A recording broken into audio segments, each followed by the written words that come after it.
Hey everybody, welcome to the Orange and Brown Talk podcast. We're in the middle of July. Training camp is coming. Four-way quarterback battle is going to continue, and we are looking ahead to that battle with a series here. We're talking about all four quarterbacks. So Joe Flacco, Kenny Pickett, Dylan Gabriel, Shedeur Sanders, and we're going to do one pod on each. We're going to talk about how they can win the starting job in training camp, and then what it looks like if they win that starting job. So let's talk about everybody's favorite guy, everybody's favorite dad in the room, Joe Flacco, who has just, Mary Kay, just the vibes from Joe Flacco this spring have been immaculate. He is obviously embracing this opportunity at age 40. You remember a couple years ago, he wasn't even in football for a while, had to be signed off the couch by the Browns, spent a year with Indianapolis. And now he just seems happy to be back with Cleveland and still playing football, still being in that locker room. This is the Joe we all remembered and loved from 2023. He really is. And the funny thing about Joe is I think that he's probably been happier here in Cleveland than he has in most of his other stops and most of his other years in football. I would even argue that there have been the few years that he's spent here probably top some of the years that he had in Baltimore because he's so embraced and so loved here by the fan base. But one of the most interesting things to watch about Joe Flacco in this camp is the way that Shedeur Sanders has sort of taken him on in the Papa role. And it's just been kind of funny to watch because Shedeur is sort of bringing out the kid in Joe Flacco, trying to make him dance. And I think Joe's tossing his head back and laughing and having fun with this whole experience. And it reminds him of being with his own kids. He doesn't care that he did a whole little get off my lawn routine with us the other day about social media. He is kind of young again here, and I just think he feels super comfortable here. And I think he is very, very, very much in the mix to start on opening day. It is interesting, that idea that he's been happier here than even some of his years in Baltimore. Obviously, he won the Super Bowl there, but you think about how things ended in Baltimore. They draft Lamar, and it was sort of rocky there before they kind of handed things over to Lamar and sent Joe to Denver. Obviously, Denver didn't go great for him. The Jets, he knew he was going there to be a backup and all of that. There's just something about this scenario, Ashley, that makes Joe happy. And maybe it's because him and Kevin Stefanski sit around and talking about the Jersey Shore or something. I don't know. But something about Joe Flacco really enjoys being a member of the Cleveland Browns. And then also just, I think overall, he's just so happy to be in a locker room and just on a football team and playing football. And it just comes out every time we watch him and talk to him. Yeah, and I mean, we've said it before, but I think a big part of that and why it seems like he's so willing to go the extra mile with that stuff is because he knows the game was almost taken away from him. I mean, if the Browns didn't have a need to call him in 2023, like if Deshaun Watson hadn't hurt his shoulder and they desperately needed anybody in terms of a veteran QB to come in, where would Joe Flacco be today? I mean, he was shocked then that nobody had called him up until that point, and I think he came out and showed he still had something left in the tank. But I think that experience gave him this appreciation for being in this environment and being around the guys. And it's why he does things like in 2023 when he was here, guys talked about being shocked almost that he went out with them in LA to a team dinner or something. Like he'd basically just gotten there. That he went to Wyatt Teller's son's first birthday party. That's another story that's come up repeatedly. He just always seems to be going the extra mile in that way. And I mean, I think to some extent always been that sort of guy throughout his career, but that 2023 experience for him was almost harrowing in a way. And he saw what life would look like if he didn't have the NFL anymore. So I think now you really get that feeling from him. Okay, so Mary Kay, I am not in charge. It's probably a good thing that I'm not in charge because I've had some questionable takes in my life. But if I were in charge of this, honestly, I would just say, you know what, Joe Flacco, you're starting week 1. That would be again, my personal choice. I don't know if the Browns are leaning that way. Now, we didn't see him take a lot of reps in the spring. They were kind of load managing him during the spring. They kind of know what he is. And that's sort of why I would maybe make that decision is there's so much unknown about this roster right now, and there's so much unknown about this team. You're counting on so many young guys, whether it's your 2 running backs, at receiver, you're counting on a bunch of young guys behind Jerry Jeudy. You're counting heavily on a guy like Harold Fannin. The schedule is so hard. I know exactly what Joe Flacco is going to be week 1. The good and the bad. Like, I know he's going to be able to run my offense. I know he's going to be able to get the ball downfield to Jerry Jeudy. I also know there's a chance he might throw 2 or 3 interceptions in that game, which maybe that's the thing that would give Kevin Stefanski pause after what happened last year. But it's the knowns with Joe Flacco that make me feel like he's the guy that if the decision were up to me, I would feel most comfortable saying, he's going to be my starter week 1. And then at some point, maybe we got to hand this over to Kenny Pickett. Maybe we got to hand it over to one of the rookies. But at least that first month of the season or 3 weeks, whatever it is, I want Joe Flacco under center. Yeah, you make a lot of great points. And I agree with you in a lot of ways. And I have something to add to this whole discussion here on why it would be prudent to start Joe Flacco in week 1 instead of, let's say, Kenny Pickett. Because at this point right now, I feel like it's got to be one of the 2 veterans. I don't think you take a 3rd round quarterback or a 5th round quarterback and throw them into the fire in week 1 in a situation like this.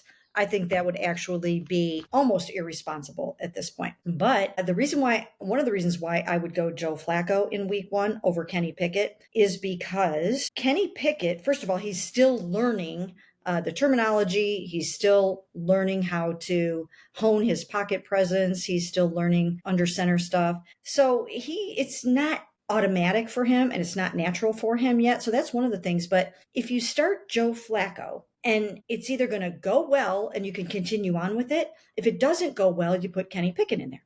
If you start Kenny Pickett and it doesn't go well for him, people are going to be clamoring for Joe Flacco like crazy. If you start Joe first, that kind of takes the pressure off Kenny Pickett. So if he goes in there and it doesn't go that well, but you still have to get 4, 5, 6, 7 starts out of him before you're ready to turn it over to Dylan Gabriel or Shedeur Sanders, then people aren't going to be as all over Kenny Pickett. They're not going to be clamoring for Joe because Joe by then may have already shown you, all right, maybe I've lost a step now that I'm 40 years old. Maybe I'm still throwing way too many interceptions. If you start Kenny, I think you're just setting him up for just crazy Flacco love when he's trying to be out there. Yeah, I think that's an interesting element to this, especially because you look at Browns fans. I mean, let's be honest. They spent a good chunk of that 1.5 or 2 years when Kenny was in Pittsburgh talking about how bad Kenny Pickett was and how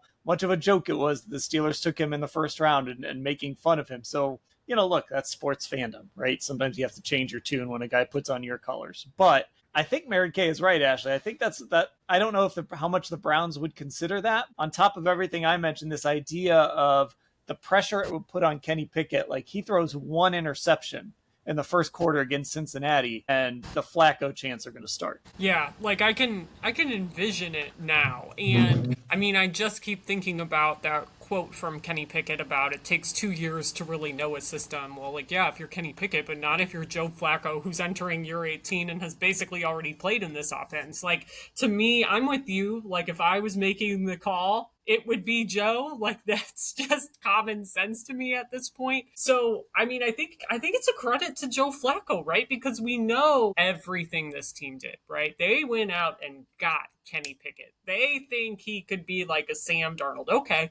Well, Joe Flacco's come out here and is already pushing you pretty hard. Like, are you sure about that? Joe Flacco was once again, I would argue, on the scrap heap. They would have been perfectly fine, I think, if they couldn't go out and get Joe Flacco. But now, with everything we've seen, now granted, it's only spring, Joe had limited reps. I'm like, well, thank goodness they did go out and get Joe Flacco because he just goes out there and makes everything look easy. I keep thinking about when we talked to Jerry Jeudy and somebody brought up to him that quote from Amari Cooper in 2023 about when Joe Flacco throws the football, it's like poetry in motion.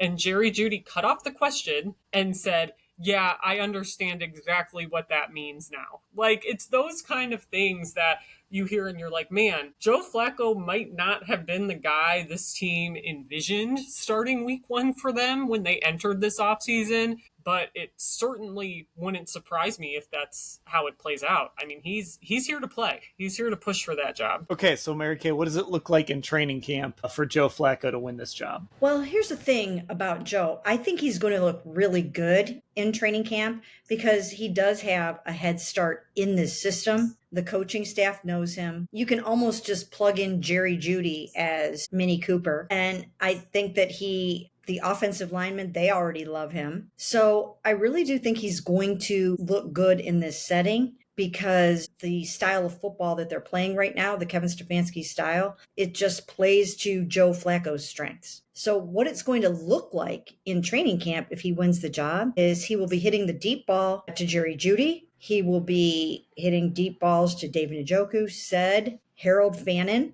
Deontay Johnson, if Deontay is all in. And he will be operating the offense very, very efficiently. And he will not be moving much. He will be dropping back, rolling out to a degree like anybody really does in this offense, this Kevin Stefanski, West Coast, Gary Kubiak type of offense. He can do that. He's not going to take off running and all of that. But it'll be the, traditional look, 2 tight end offense, running the ball, play action, and those kinds of things. And I think he will look really good in this type of scheme. And I think because of the explosives, that's going to dazzle everybody. It's going to make everybody so excited that he's going to get the ball downfield in a hurry to some of these guys and be in position to score. And if he can stay away from too many interceptions, then I think he's golden. And then I think it gives Kenny Pickett a little bit of time to breathe and to continue to come up the learning curve.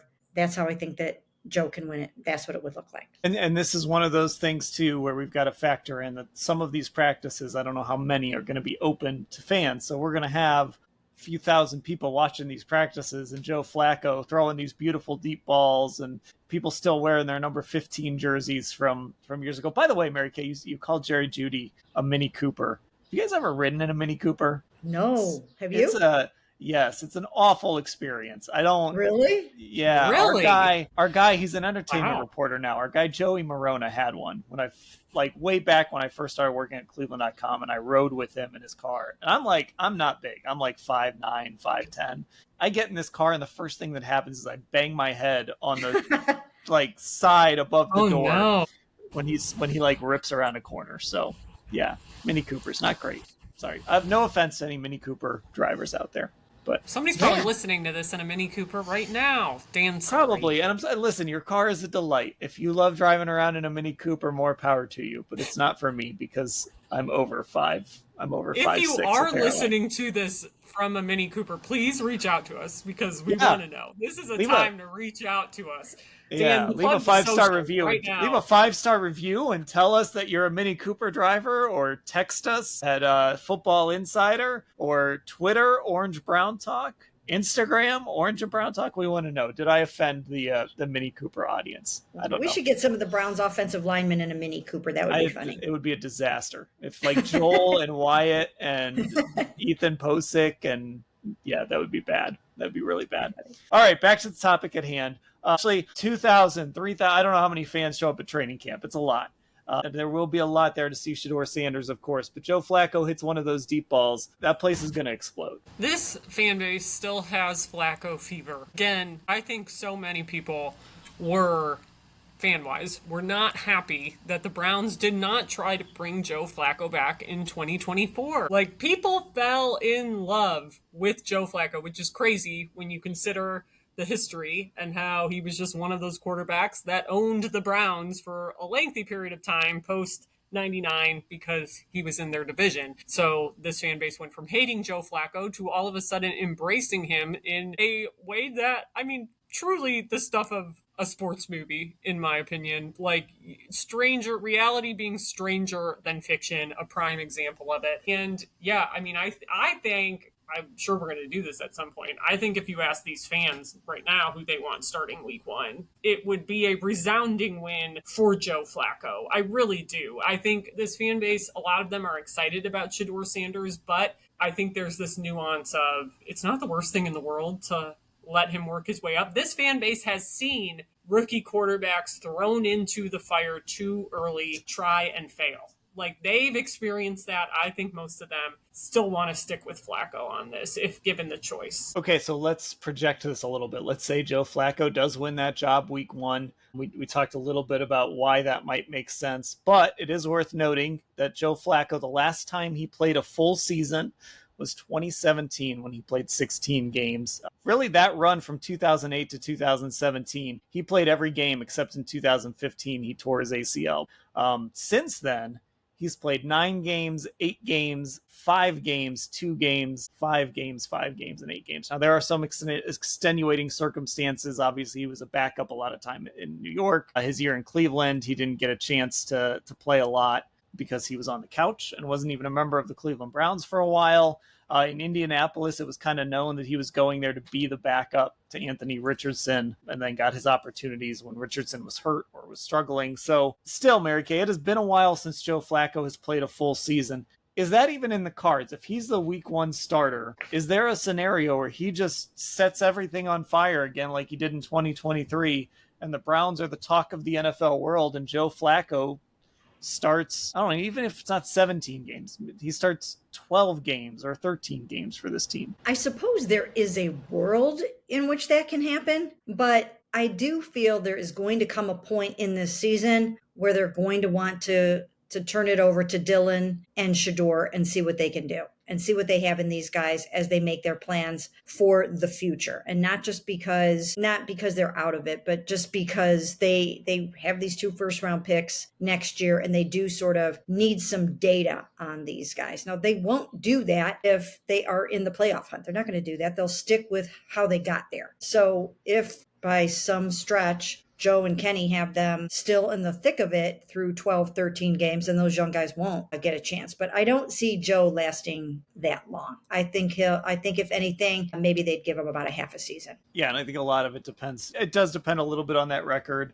It depends on if he's turning the football over. It's hard for me to sit here and make the argument that if Joe is that Kenny Pickett is like a spark, but maybe they would look at it as he protects the football a little bit better, and so maybe they'd want to go that direction. If he looks a little more like Jameis, then they want him to look. So I guess it's hard for me to see Joe Flacco starting for this football team in December, unless he has to, because there's nobody else to start. That's kind of, I feel like, Ashley, if he's the week one starter, it's kind of a 6 weeks, maybe 8-week deal, but I'd be hard-pressed to see a scenario he starts 14 games for the Browns. Yeah, I mean, for as much praise as I and we have heaped on Joe Flacco, I mean, I do think ultimately the turnovers are the thing most likely to be his downfall. And, like, truthfully, you obviously saw it in the wild card game with him, those gunslinger tendencies coming back to bite him. The beginning of this schedule is very difficult. Like, I do think if there's some miracle run for them at the beginning of this season and they are in the playoff hunt,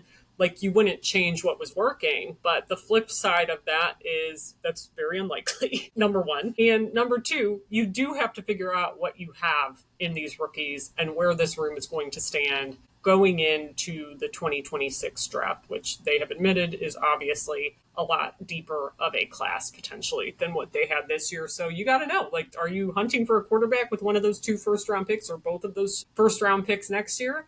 Or are you set there and can use those picks on something else? So, yeah, I think about half the season. But I do think, I mean, we know how Kevin is with turnovers, and we know how turnovers were for this team last year. It just seems, knowing Joe Flacco and his style, that giving the ball away seems like the most likely thing that would cause them to look elsewhere as the season goes on. Well, either way, Berea is a better place when Joe Flacco's there. So we've certainly enjoyed having him back around. We'll see. There is another Flacco question that I want to ask, but I'm going to save it for our Kenny Pickett podcast. I think there's an interesting question about both of those guys. So we'll save that. We're going through all 4 quarterbacks, how they can win the job, what it looks like if they win the job. So we'll even talk about Dylan Gabriel and Shador Sanders maybe winning that job week 1 and what that would look like. Get subscribed on Apple Podcasts and Spotify to hear all our pods. Get caught up. Now's a great time to get caught up on stuff in our podcast. I know there's not a lot of football pods going right now, so if you want to get caught up on everything Browns, check us out on Apple Podcasts, Spotify. Our YouTube is Cleveland Browns on cleveland.com.